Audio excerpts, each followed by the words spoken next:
I don't think I've ever really had to start a podcast with this disclaimer right up front, but I do want to say that this episode isn't taking a political stance or political positions, but it is about what happens when personal speech collides with professional identity. And we're going to be looking at current events that have been happening all around us through this lens of brand and leadership and culture. And because whether we like it or not, personal expression can quickly become organizational expression, and that has consequences. And so for today, this isn't about right or wrong politically, but it is about reputation and trust and policy and this reality that people are both private citizens, but also brand representatives at the same time. And so that's my disclaimer. So I want to talk about this layer of risk that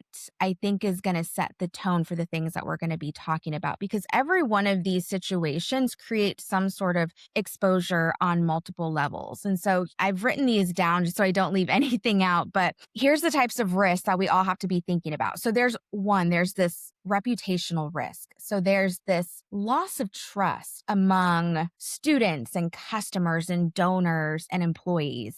We've got the media. We've got this media amplification that can quickly make things spiral out of control. And then we've got these long-term brand perception shifts that can happen. So that's one side of it. On the other side, we have the legal risk. So we've got First Amendment challenges for these public institutions. We have wrongful termination claims that can stem. We've got these contractual and policy inconsistencies. We've got litigation costs. We've got culture risk. So we can talk about employee morale and how all of these things can impact your team and your employees. Internal division. We've got fear-based communication culture. So we have to be mindful of when we start to put these divisions in place, like it could actually create fear, within your organization. And then we've got the financial risk of a business. We've got customer boycotts. We've got, again, donors can withdraw with the drop of a hat. We've got talent recruitment challenges. And so I think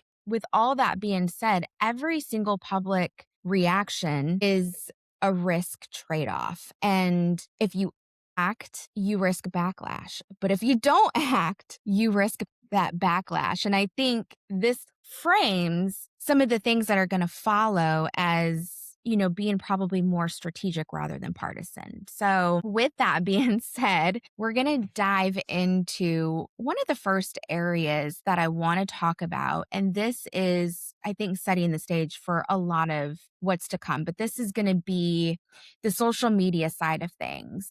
And here's my first question to the both of you that I want to talk about. Social media, we've got Facebook, we have LinkedIn, we have Instagram. Sky's the limit on all the channels. If your employer is listed on your profile, do you automatically represent that organization? I have Voltthink on my bio on Instagram. And I'd say in this kind of creative field, like agency life, it's very much of like who you know and where you're working. So I feel like that's the reason why I have it up there. And I'd say also we're a small team, so each one of us does represent Voltthink. 100%. I agree there. And I even think if you don't list it on your profile, you still have that amount of risk associated with your account. People can look on team pages and find who you are. There are some really professional snoops out there that will figure out who you are, where you work, all of those things without a lot of details that you think you have public.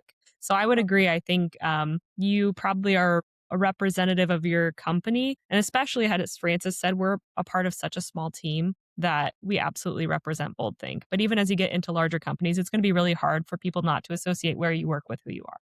And I'd say it's not a secret where we work. So I personally have my profiles pretty much all public, and we all have LinkedIn. So I'd say we do represent Voltthink. Francis, I'm going to build off of what you just said. Your profile is public. Mine is private. I guess the question is, do you think visibility changes the responsibility of how you treat your social media platform? Knowing that you just said, you've got your employer listed on your profile, right? you're Mhm. public. Mhm. Back to the question, does that change the responsibility since it's completely visible? Or do you even think about it? Okay. I think I think I do care on like what I post on there. Like for me, I treat my social media as just like a way to share things that I experience and not necessarily like a place for me to voice out my beliefs. Yeah, if that makes sense. I feel like if I want to voice out my beliefs, I would go to like Twitter or Substack or something like that.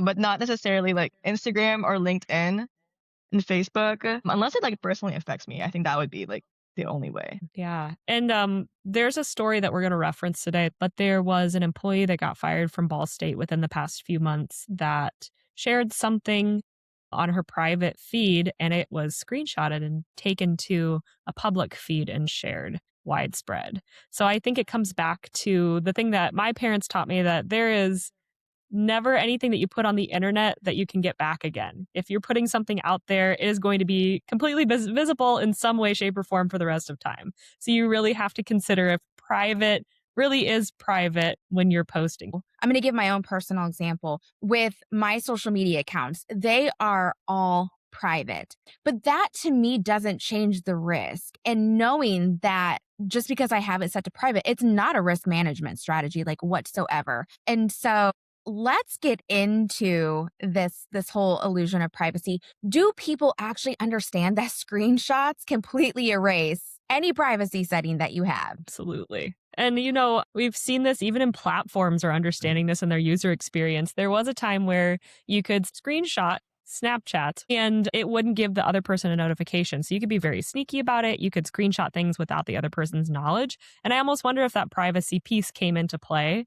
And now there's a notification that happens. So at least it's an attempt to let you know that something that you thought was private may no longer be private. But yeah, the fact that it's even made its way into user experience, people should probably know that there's nothing they're putting out there that they can, completely get back. Let's talk about the Ball State example because I think it's a current event that happened. Was that last year that happened?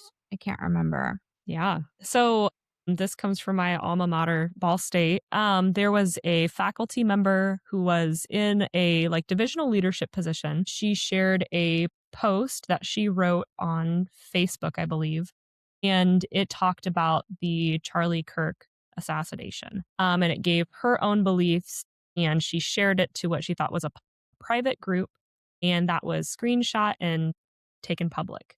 And so then her opinion intended for her private feed was blasted across a lot of different channels that were politically driven and brought a lot of discourse and attention to her and her position. So I think she received like death threats. There was just a lot of commotion, even to her work phone, because being an employee of Ball State, a lot of that is very visible. It's kind of that you knew that she was going to be a part of Ball State. They have faculty members listed on their website.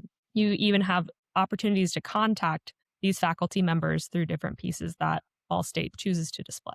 And so Ball State then took steps to terminate her position because it was seen as a disruption to Ball State's community and not in guidelines with what she should be performing in the role. So that's the snapshot. There's a lot of detail and nuance to that, but that's the light overview. And there's so much to say about this situation and how it happened, not from a political standpoint, but let's talk where Ball State is. Muncie, Indiana. Like we're talking about a tiny little Midwestern town in the state of Indiana, right? Like Muncie is not on the map. We're not talking big cities. So they're small town that I think sometimes we think no one's going to come looking for me. I'm isolated. But then also, what was crazy about this story was how quickly that spread like fire. President Donald Trump got a hold of it and then posted it on his own social platforms and made a public statement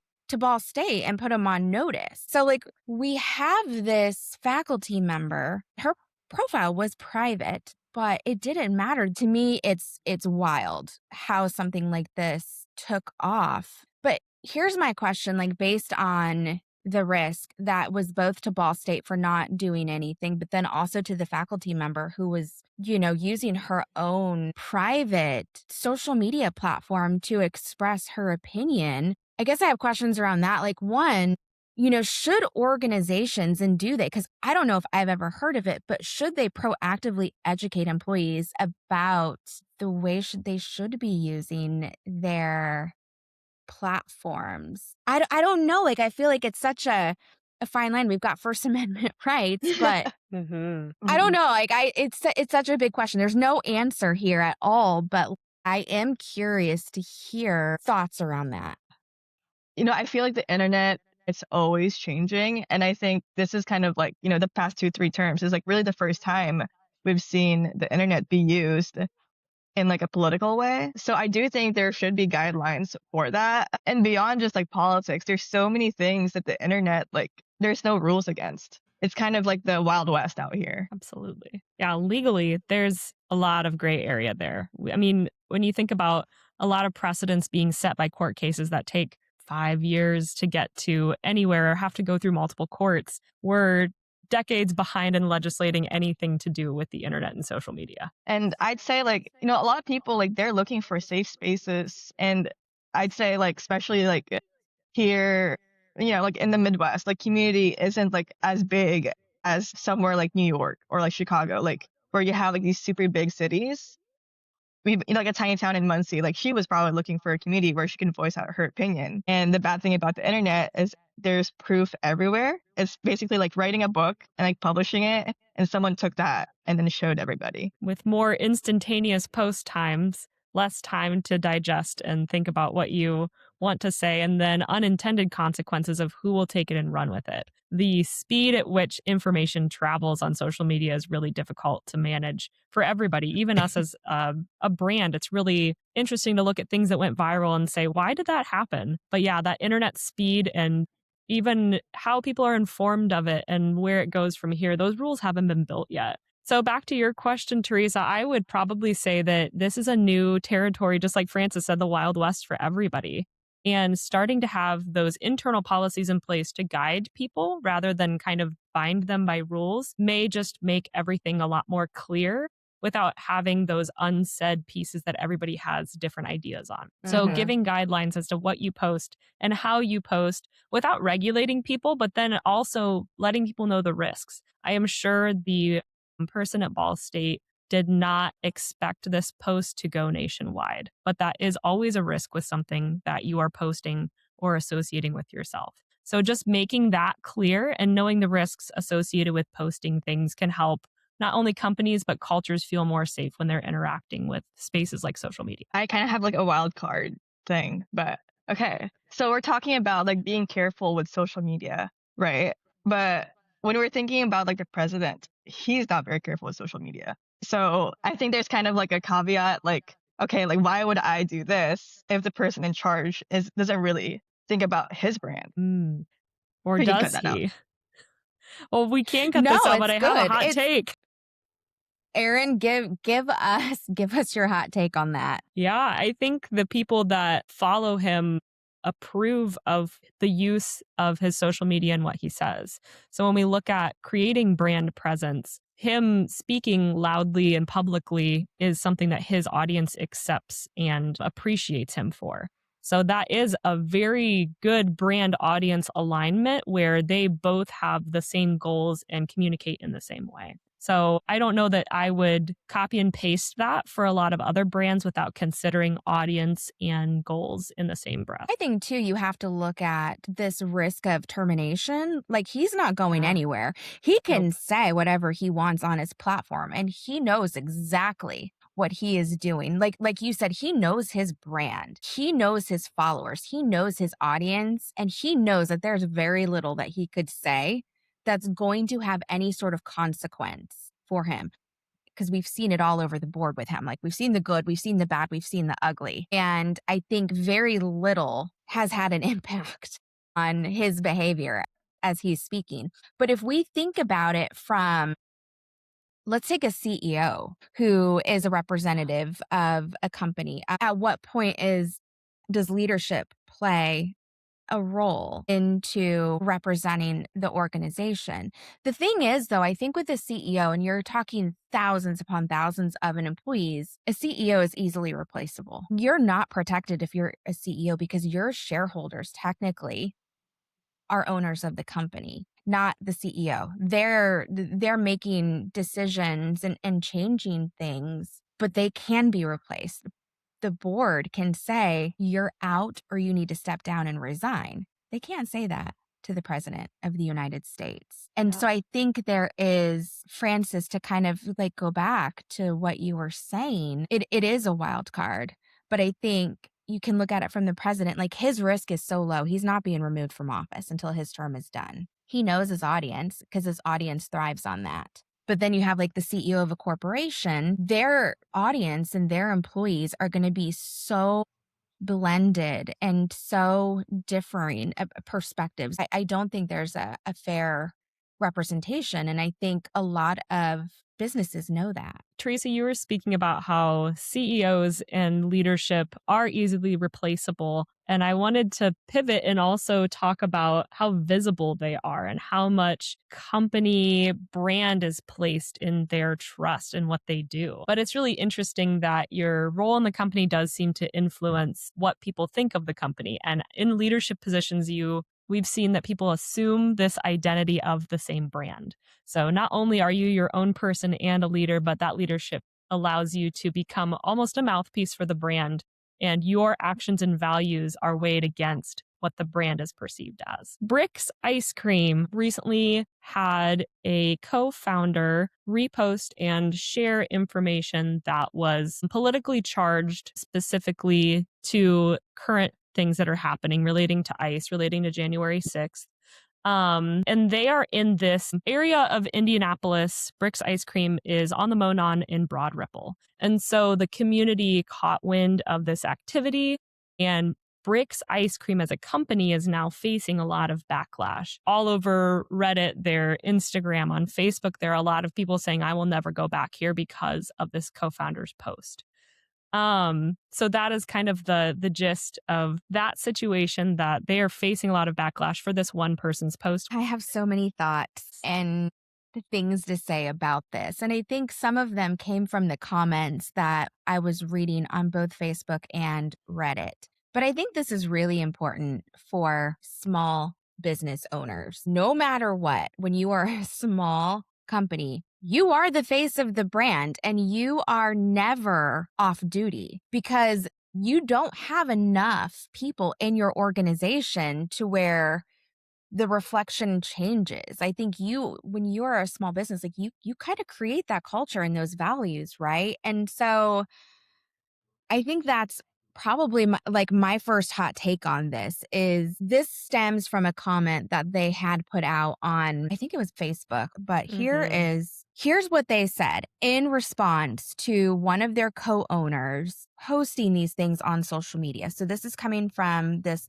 ice cream shop, but they said, we want to address the concerns being shared about our business. We regret that posts made on a personal social media account and circulated have been attributed to our business. This is not us. For more than 15 years, we've worked hard to be a welcoming, generous, and community-focused small business. We strive to support our neighbors and neighboring businesses, the Broad Ripple Village Association, our customers, and our employees throughout the city. Our focus has always been and will remain serving our community with integrity and kindness and consistency. We appreciate those who have supported us over the years and have taken the time to understand who we are and what we stand for. So this was posted on their social media accounts. And I'm not going to go into what the owner actually said that's, made all this happen because it doesn't matter. I think what we have said in the beginning is enough. I want to read one more thing that they posted. So when on Facebook, they posted that as like the status update, and then they did a carousel of additional responses that went along with their status update. But here's the thing that I want to talk about that I think really started this firestorm. I don't know if it was necessarily like what they said in the status, but I'm going to read this because I think it dives in a little bit deeper. In any organization, even one as small as Brix, there can be a mix of views, philosophies, and beliefs among the owners, managers, employees, and customers. An individual's views do not represent the defining principles or core values of the business. I wanted to add that because I think it is so important. That's going to lead to like this discussion of owner, employee. Is there a difference? So let's start there. Okay, so I think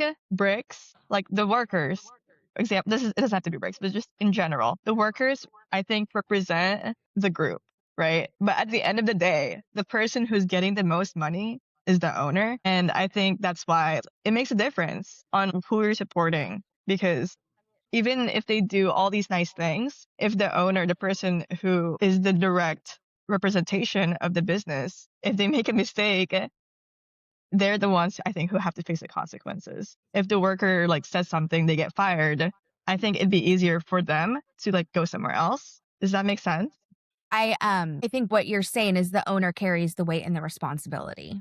And you said, Francis, that the owner's going to get the most money. And a lot of the comments that I saw were saying, I don't want to pay for this to forward these beliefs. Because in economics, we are taught that your dollar is a vote for everything that you purchase.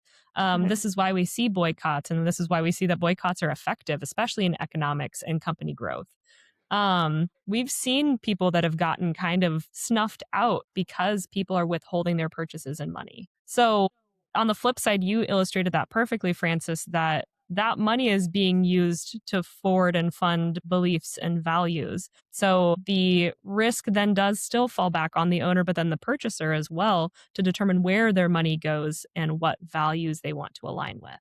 And I think that's what makes this so tricky, is that brand is like the glue of all of that. It's how they interact with everybody and what they put their money towards and what that persona of the person, the business, the owner is as well. To take a step back, she had a right to say what she said, right?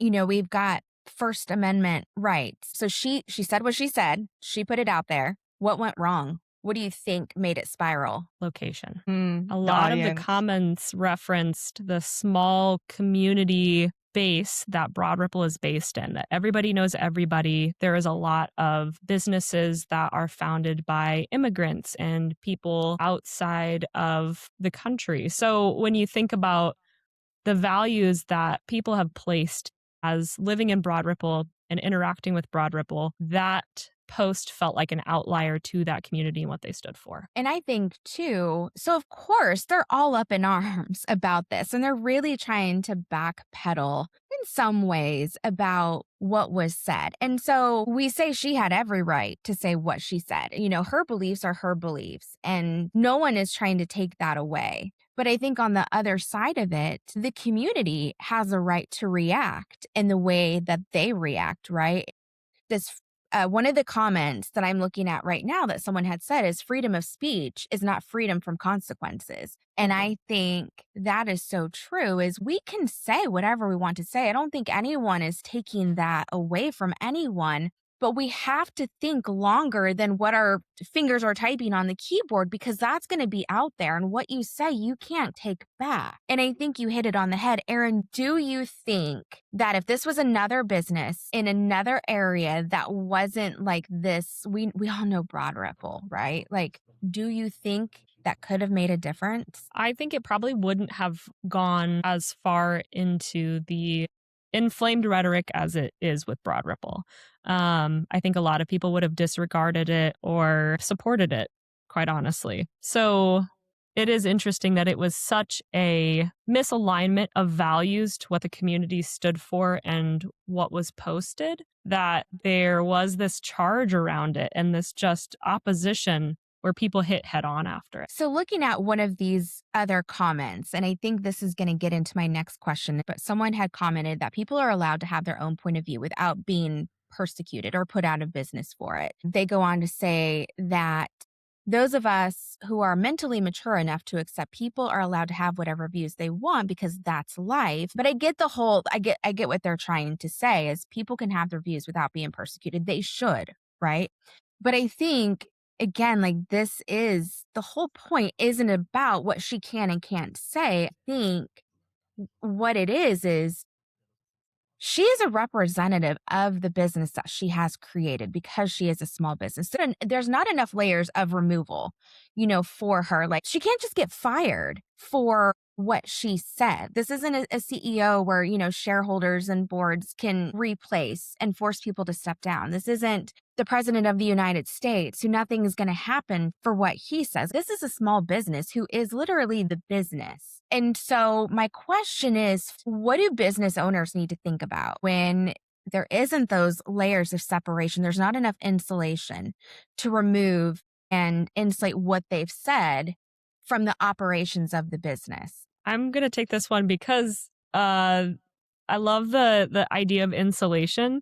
And I think social media has even taken the insulation down thinner, that things are more accessible, easier to put out, and more quick to be seen by people. I think a lot of it, as a piece of advice, would be go back to what you can control. It would be really great if people weren't persecuted for their different views, or I hear cancel culture being pushed around as a word a lot. Those are things that culture is probably not going to get over today, tomorrow, the next week, the next year. And so the things that you can control are what you put out there, and thinking about being intentional with that and how to connect with your audiences, and maybe thinking twice if something may go beyond what you intend it to be. Because we can say something, but the way that is perceived is something we cannot control. I've got another question. So knowing all of this, like we're talking about like these layers of separation and insulation, when you're looking at a small business, can a founder separate personal politics from their company's brand identity? That's a heated topic. As a person literally in the shoes, I feel like you are the most qualified person to speak on this. From my perspective, the answer is no. I don't think a founder can separate their personal politics from their, the company's brand identity. And I think that's because a lot of small businesses are built on relationships. Like, I am very much, and Boldthink is very much a relationship driven business, and we provide a service. Like, it's not like we're selling products. And so what I mean by that is I am sometimes the product that I sell, to be quite honest. People pay me for my knowledge and my experience.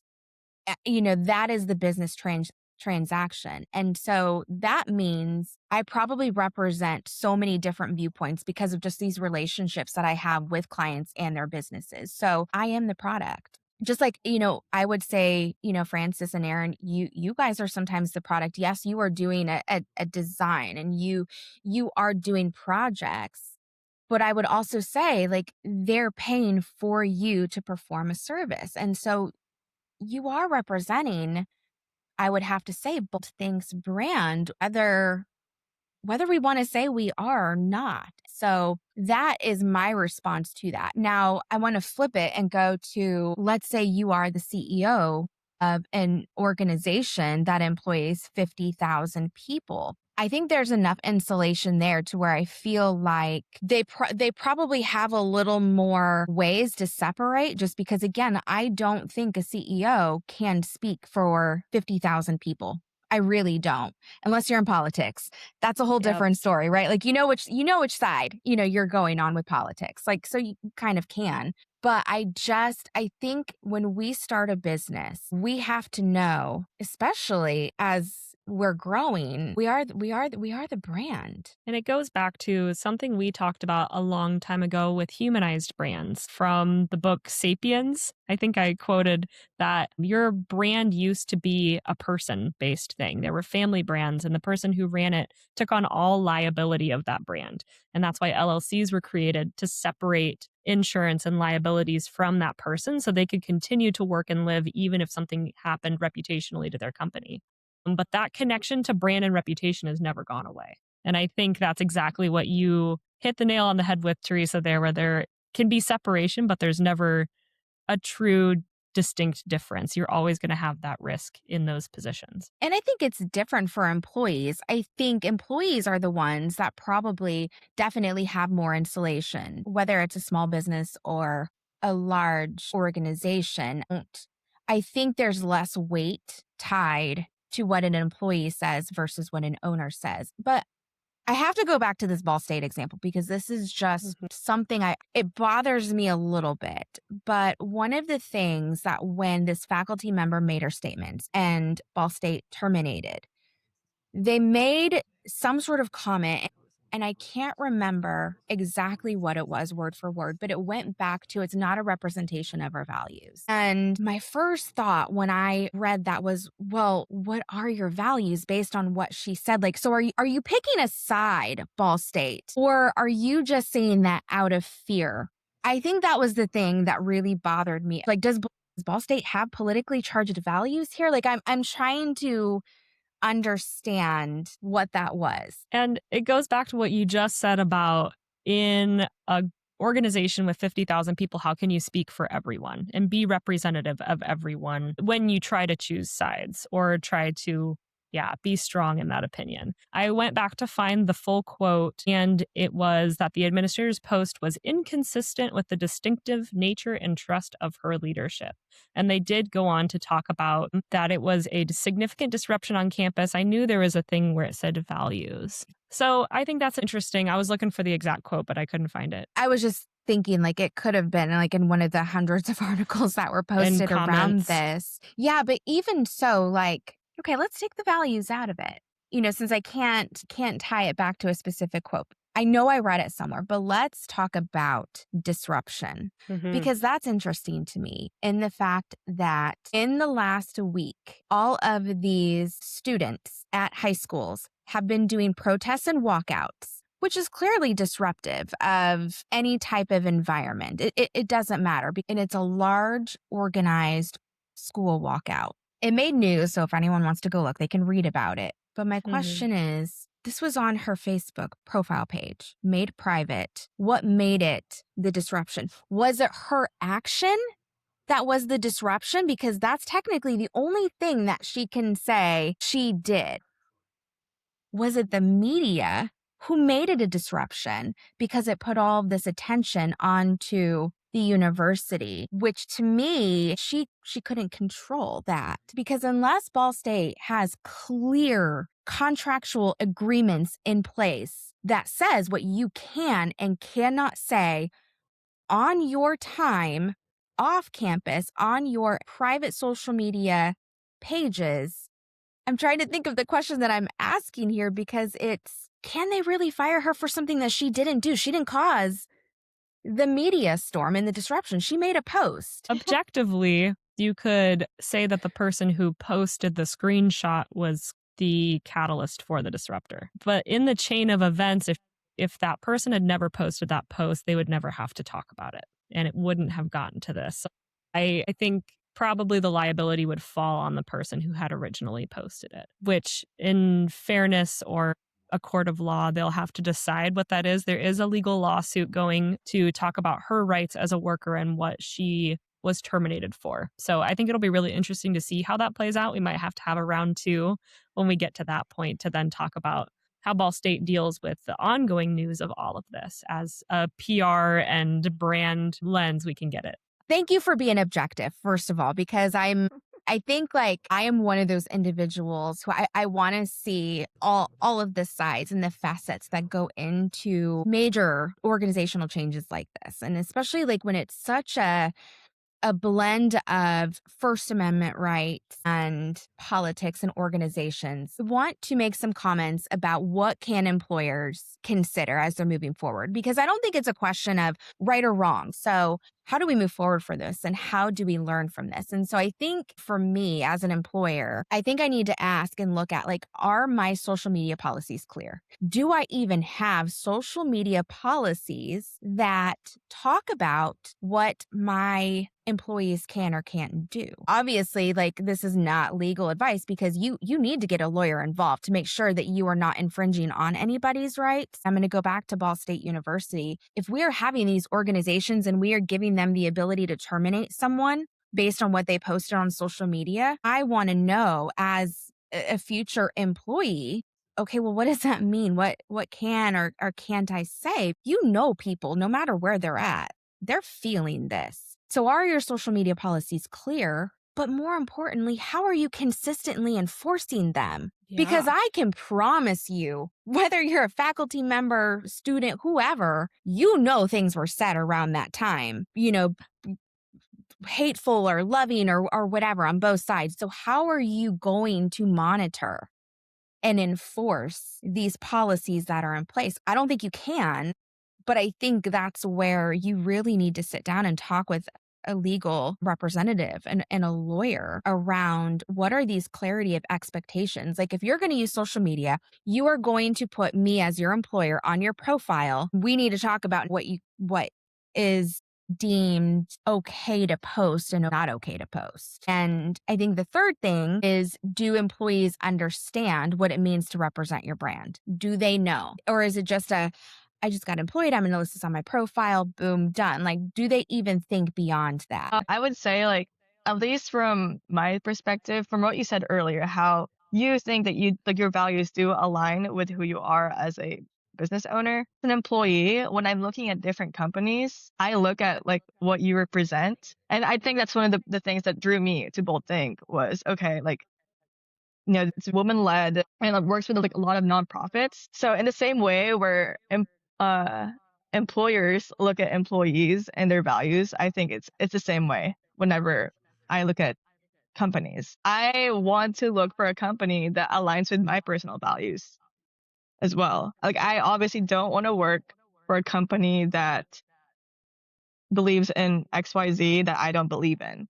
But when posting on social media, I feel like having your personal opinion, it's a fine line, but I would say if you do want to post, the thing that I would post are facts because that's something that you can't really flip. I would say as long as it's not hateful and you stick to the facts, I think it's okay to post it on social media because you can't change the facts.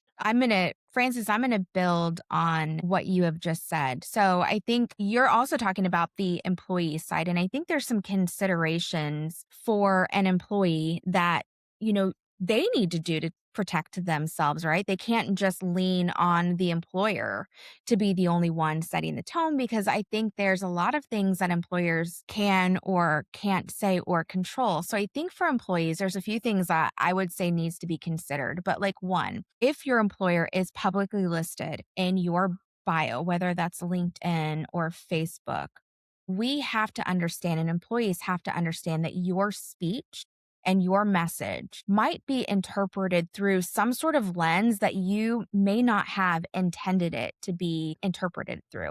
Same thing with audiences, right? Like you might think that you are speaking to your own curated friends and family on your private Facebook page. But with social media, I think we have to know that the audience might not interpret it the way that we wanted it to land. And I think that's something that employees really have to be mindful of. I would also say that privacy settings doesn't mean they're going to be contained to just your channel. We talked about screenshots. We talked about context being changed. And so I think with that, we have to keep in mind that what we are posting right now, can it be misconstrued later? And I think we have to ask as employees, would I be comfortable if this reached my employer, the clients, or media? Like, I think like that's a golden rule. I used to tell my kids, and I still tell my kids, if what you're posting on social media, can your grandmother see it? Like, that's like kind of my thing. How would your grandmother feel if this got around to her? That's And I think perfect. that's, starts to set the stage for what they post, but they've posted some really weird stuff. Everyone needs to be mindful, whether you are a CEO or a small business owner or an employee, that roles do matter. And leadership, whether we like it or not, is going to carry higher visibility and higher accountability. But we also have to keep in mind that public facing roles definitely carry a brand association too. And I think, it's not about whether it's fair. I just think its responsibility scales with that visibility. And I think the last thing that I want to talk about is this risk tolerance, because at the beginning of the podcast, we talked about all of the risks, the pros and cons about whether you are a business or an employee of that business. There's risk all around. Everybody shares in that risk. And we have to keep in mind everyone has the right to speak, everyone has the right to say what they're going to say, whether we agree with it or not.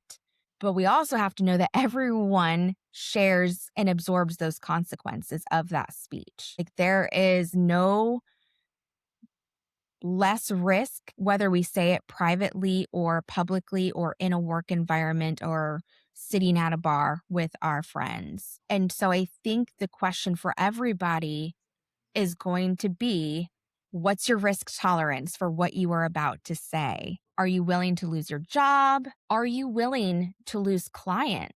Are you willing to shut down your business because you can't hold your tongue for 30 seconds that it takes for you to type out that post and push publish? And to me, it has nothing to do with censorship. It's just understanding the consequences that has been made possible. Thank you, social media. And I want to close out because I know like this is probably our longest podcast, and I feel like we can go on for an hour about this. But we have to understand that in business, a brand and that reputation isn't confined to your website or your own company's social media platforms. A brand lives in behavior that is both leadership and employees. And it's about culture and how it lives in those organizations. And so,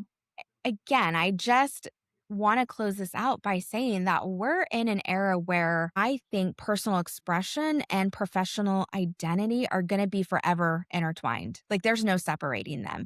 And I think all of these current events that we have talked about today are examples that as we live in a digital world, we no longer have our personal lives and our opinions that are just to ourselves. And so with that being said, I hope, this podcast has resonated with people, but my biggest hope is that it gets everybody to think that it's not about right or wrong. It's not about fair or not being fair. It's not about our rights, and what the Constitution says. It's just understanding the consequences that come from it.